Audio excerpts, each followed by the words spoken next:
السلام علیکم ورحمۃ اللہ وبرکاتہ۔ محترم ناظرین، استقبال ہے آپ کا ہمارے یوٹیوب چینل الہند اسلامک ٹیوب پر۔ ناظرین اکرام، یورپ کے ایک ملک سے بڑی ہی افسوسناک اور دردناک خبر موصول ہو رہی ہے۔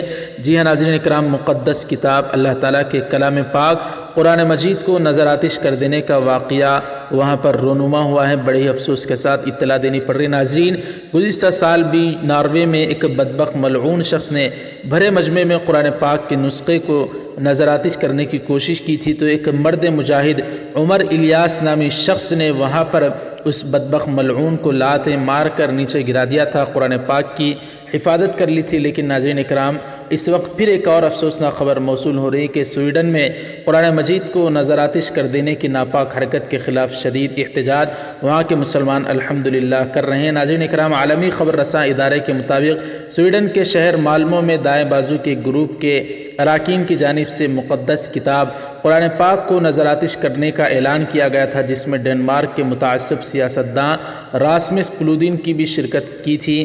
ناظرین اکرام، بتایا جا رہا ہے کہ راسمس پولودین کو روکنے کے باوجود اس کے حامیوں نے کسی دوسری جگہ مسلم مخالف اجتماع کیا، جس کے دوران نعوذ باللہ ثم نعوذ باللہ قرآن پاک کو نظر آتش کیا گیا اور اس کی ویڈیو سوشل میڈیا پر وائرل کر دی گئی۔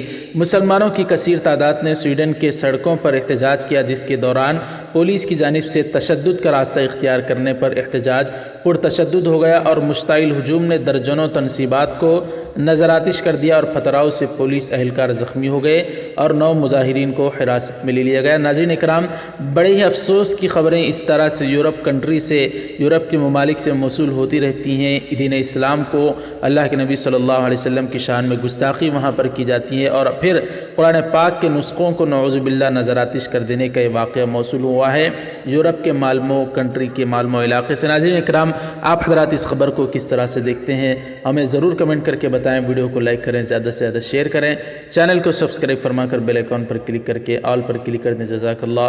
والسلام علیکم ورحمۃ اللہ وبرکاتہ۔